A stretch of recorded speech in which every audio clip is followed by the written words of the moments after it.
Good morning, everybody. It is a hot 100 degrees at noon in the middle of the day today, so I'm wearing this goofy hat because I got to keep the sun off me because it's humid, it's nasty, it's sticky, but we got to stay working here. And today, that thing, a really cool old vintage, guess vintage, John Deere 1020. This is the gas version, not the diesel.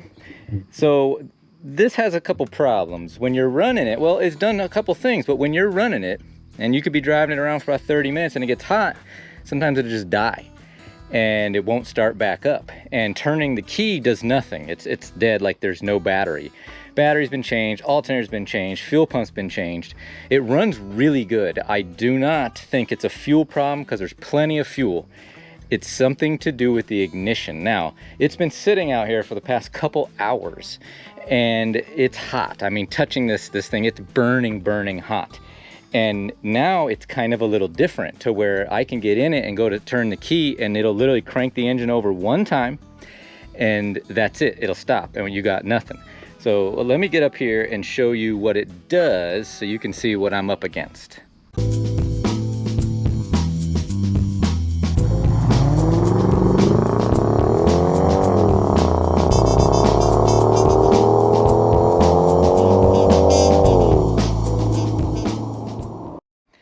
And just to show here, key here, it's like the fuel gauge. When you turn the key to the first position, the fuel gauge, it moves.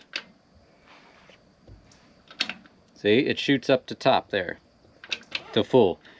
And when you turn it off, it goes down. Just hope the shadow is not screwing that up. Key on, key off. So, as anything, when you turn the key on and it goes up and I hit the cranking position, so key's on, I'm gonna go to crank it right now and watch what the needle does. Needle goes down, cranking, let go. Ignition is on, cranking, goes down. Ignition, let go. As you can see, cranking, needle's going down, nothing's happening, let go, it's still in the accessory on, and it's going back up. So there is power. There is power to this thing. Now, I did find a couple loose connections at the starter motor here. Supposedly this was rebuilt recently before I got it. So what I'm going to do, I got an idea here. So moving over here, I already took this panel off, which goes right here, and now I can get to the ignition switch. And I got a feeling it's something in here. Something I'm wondering about is back down in here, there is a circuit breaker. The main red power line comes off of this ignition, goes to that circuit breaker, and goes up into the harness that goes over that way towards the starter. And I'm wondering, this only happens when it's hot. When it's cool, it's in the morning, or if it's been in the shop all day, or it's the evening, this thing will start and it'll crank every single time and it runs perfect. The engine runs absolutely perfect. It's not a mechanical problem. Ooh, I see a little raw wire there. It's only when it's hot, and I'm wondering if something inside this ignition, as it's hot, like it's 100 degrees out right now. This had panels on it, so it wasn't in direct sun. But I'm touching the metal here, and this thing is hot. Not from cranking either, just sitting here. I just came out and started messing with this. And this little circuit breaker here, it's hot, it's rusty, it's crusty, so I'm wondering about something there. So I'm going to diagnose in here. I'm going to take this plug off, and I'm going to turn it to its on position, see if power comes out of it in the cranking position. But I know it does because, as you just saw, when I turn the key and I crank it, the engine it'll rotate once or twice as you're holding the key, and then it just stops. And then you turn it off and keep going, and nothing. So I got a feeling power is coming out of this, unless as soon as some amps go through it, it breaks down. Or same with the inside of this circuit breaker, it breaks down there too. Also, another thing I've read about is this is a horrible way to ground a unit. This ground just goes right to sheet metal here. It's flimsy sheet metal. Look at that. That looks like a painted zip tie holding this together. That's not a good ground. A good way to do it, you do this on cars too, is the ground should go to something heavy iron. It's got to go to the engine block or something, like on this thing, the block and this main body of the contraption. But this is no good. Like I said, when it's cold, it runs, or it starts great. Doesn't mean when stuff's hot we're getting bad connections here, we're getting bad connections here, this thing's breaking down. Who knows? Now, I know the carburetor, it runs perfect when it's running, so it's not a fueling thing. It's an electrical thing, because you just saw it. I turned the key, nothing happened. Another thing I noticed is on this starter here, you know, the main positive cable that comes down to this lug, it's also got this little circuit breaker thing on it. It's doubled up, and it goes up to a wire that goes up front there. I haven't taken it apart yet. I don't know what it is. I don't think this has anything to do with it, because this is just the main power feed. Once you turn the key and you make these little terminals hot, the starter, it kicks the solenoid and kicks the starter over. So I don't think this would do anything, but I'm probably gonna unhook it just to rule that out. You know, it's nothing. I've checked all the fluids. I know everything's full. This thing just had a recent oil change about a year ago with very little use, but it is full, so fluids aren't low. I've checked a lot of the stuff. Another thing I'm going to get into is maybe looking here. I'm pretty sure this has points. I haven't opened it up to be sure, but I'm going to check that. Somebody did put this newer alternator on. It's a one-wire GM style. I want to make sure that that's outputting what it does when I actually get this thing running, because in the middle of the day I can't get it started because it won't crank. It'll, what you just saw, turn the key, it'll crank once or twice, and that's it. You know, now that I've been sitting here talking I did it, let's try it one more time. Down, clutch down, first position, needle just shot up, we have power, and here we go. Nothing. I'm still holding start. Let go. Try it. Let's try it again. Nothing. But I have power. See? Key off, key on. There's power up here. It's happening. And the gauge, this gauge is not hooked up properly. There's no ground, so this does not react. Anyway, so that's it. It sits for a second. Probably, you know, I just did 5 minutes, and then it would do that, you know, 1 or 2 revolutions, and then it's just stop, even though you're holding the key. It doesn't matter. It won't do it again until you let it sit for another 10 to 20 minutes, 5 minutes, whatever it be. But when it's cool, it doesn't do this. So something's hot, even just 100 degrees. Something's hot, something's breaking down electrically. So going back over here, this is what I'm gonna do. I'm gonna test, before I take anything apart, I'm gonna test this main red wire that comes off the ignition switch and goes to that circuit breaker, and make sure that there's an output, that it comes out of that circuit breaker. And then when I turn that key, I'm also gonna monitor that and see if power doesn't come out of that. I'm not convinced that that's it, because this red wire that's coming in, I got to look up some schematics, but I think that might be the power feed into the switch. When you turn it to start, it sends power out to the starter solenoid and everything else to get it to run. So that might just be a circuit breaker for the power to it, and that might not have a problem. But it sounds weird, but I've had circuit breakers do this exact thing. When they get old, they get water, this thing's got a rusty body on it, they get hot, they break down inside, and they might not connect properly. You know, it's a possibility. So I'm gonna look into that. So let me start tearing into this stuff. I'm gonna pull this out, pull that circuit breaker, start testing some stuff, and see what we can find. Okay, first things first. Let's see if I can put this somewhere that we can all see it. I'm gonna nothing's on. Battery is hooked up. I'm just going to test the lead at that circuit breaker. We have, it's all over the place because it's rusty and crusty. You can't get a good connection. There's 12.1 volts. That's about normal. Let's see if I can get the bottom terminal. That's also 12.1 volts. So that thing's hot at all times right now. I'm going to turn this just to the key on position, and I want to see if it also is still saying that. It dropped a little, 11.7, but that's okay. Just, it's got some things it's trying to get some electricity to. I might just have to take this off and clean it up. And I can't even get good contact on this thing. It is that crusty. I think water's been in here and weather. So let me try the bottom terminal, if I can get in there. Yeah, 12.1. The top one. Yeah, I can't get a good connection on that thing. It's pretty nasty. And this is an electrical lead. Is this thing hot? It's just bouncing around here by grounds.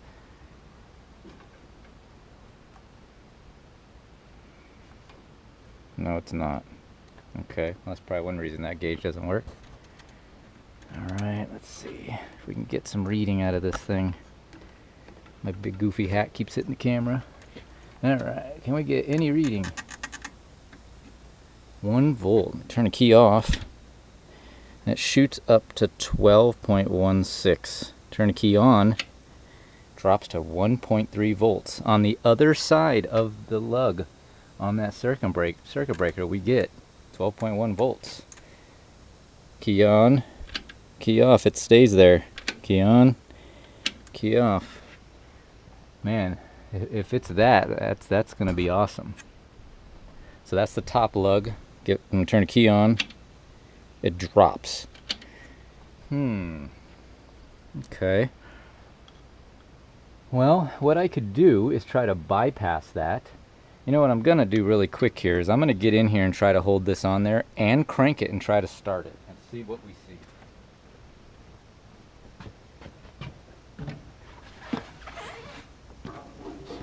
This will be interesting, but let's see. I'm gonna go on the top lug. There it says 12 volts. Key on, 1.3 volts, and cranking. Went down to 1/4 of a volt. Key off. I'm going to go to the bottom lug on that circuit breaker. In theory, if I can get in there. Okay, well, it's so rusty it just doesn't get good connection. Come on. Okay, 12 volts, key on. Still 12 volts, starting. And it did not drop. So, the only other thing I'm going to have to do is let it cool a little bit. It might even still just be so hot outside it's not going to work, to see if when I turn the key on, it doesn't drop me away from that 12 volts. Another thing I'm going to do is probably just bypass it for now and hook the two wires together and rule it out and see if this thing will start. Probably that's the first thing I'm going to do. I'm going to pull this out, get it out of my way. Probably just going to take this plug off and clean off these terminals and put it back on. And then I'm going to bypass that circuit breaker and see if we have anything else. So let's just try that first. So let's get that.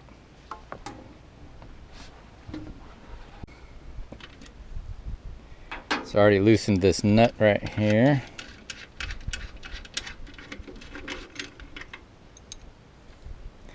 To get this thing, this is just to get it out of my way a little bit so I can get in there. Alright, let's see if we can not break things.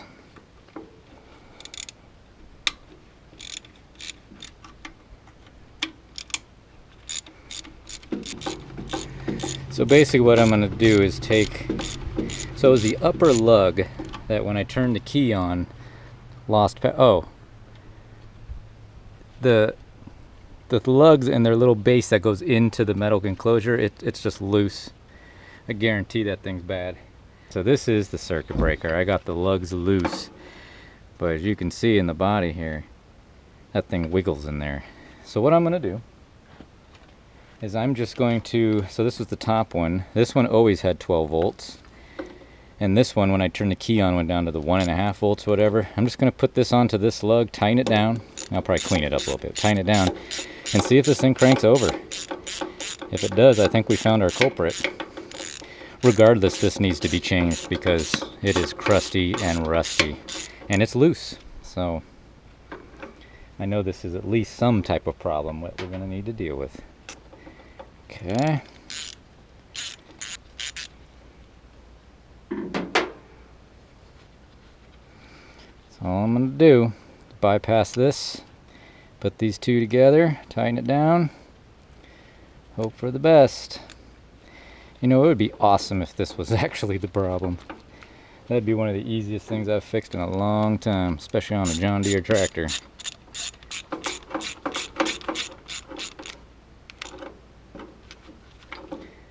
Okay, I guess they're tight enough. Alright. So as long as this doesn't touch anything, because this is going to be hot, I'm going to just stick this back in here and put the nut back on it. Just to make my life easier so these hot things ain't bouncing around. And hot, I mean boiling hot and 12 volt hot. Put the key in it. Okay.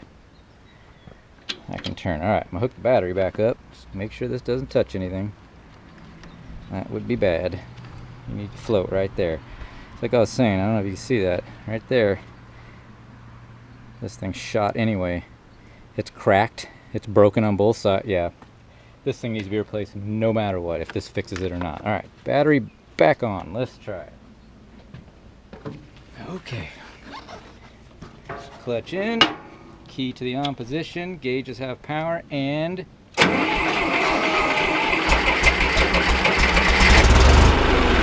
at that. That was it. Otherwise she runs beautiful. We'll shut it off. Try it one more time. Key on, powered up. That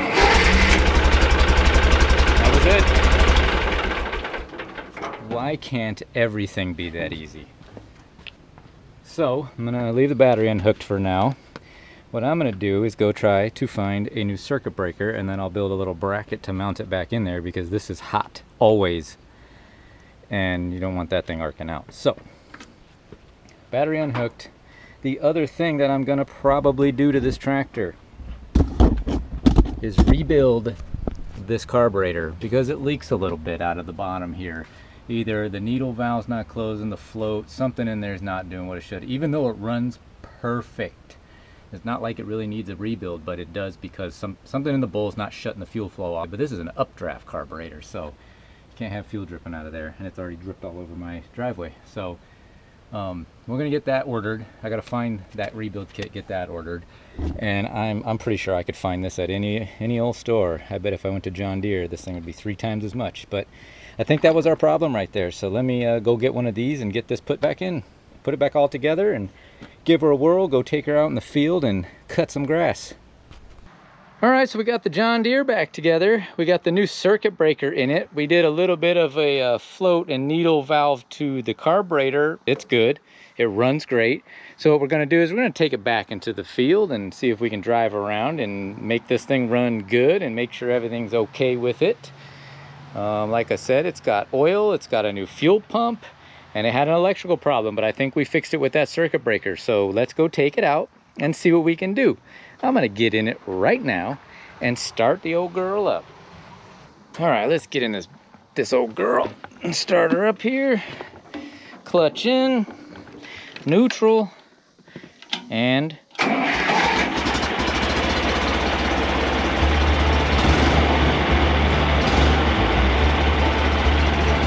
let's lift up the implement here.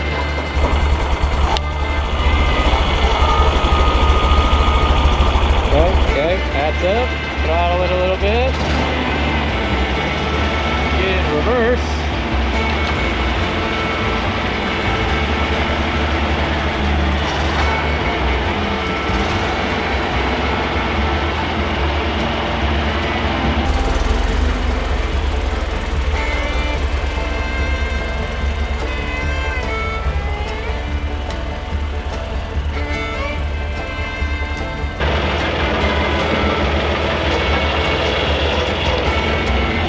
This old girl up in it first.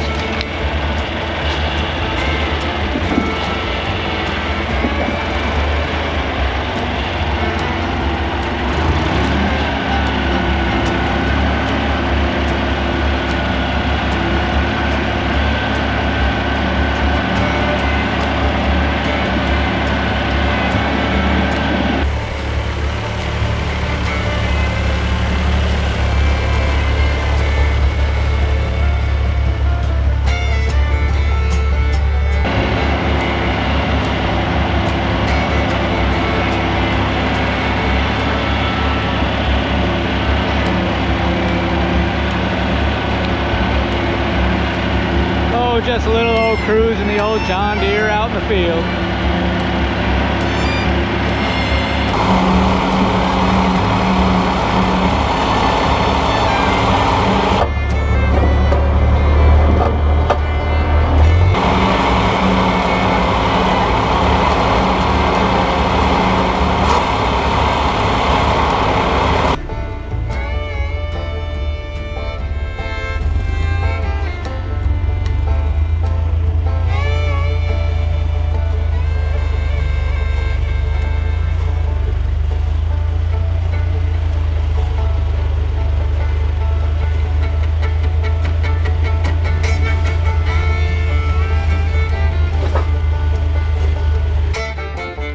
Well, it's 100 degrees outside. I'm sweating like crazy. The John Deere went flawlessly around the yard. We fixed the carburetor, we fixed the electrical problem. with a circuit breaker. I wish all jobs were this easy. I mean, this was a quickie. Figure out some electrical, change a part, rebuild a thing. That's it. Boom, boom, boom. Why can't everything be this easy? Well, it can't. So make sure to follow my channel, because it's not just John Deere's. It's always something cool. I got the weirdest, coolest stuff coming up. I actually have a vehicle coming up that is a one of one. Truly, this isn't no Corvette thing. Truly, there's only one in the world. And it was thought to not be existent and be destroyed. I have it, and I'm restoring it, and that will come out soon in a video. I also have a very rare British car that was on Jay Leno's channel. It's called a Daimler SP250. Very rare, small 2.5 liter Hemi V8. So if you want to see something pretty cool like that, make sure you follow my channel, because it's just something different every day. Well, thank you guys for watching. Until the next time, see you later.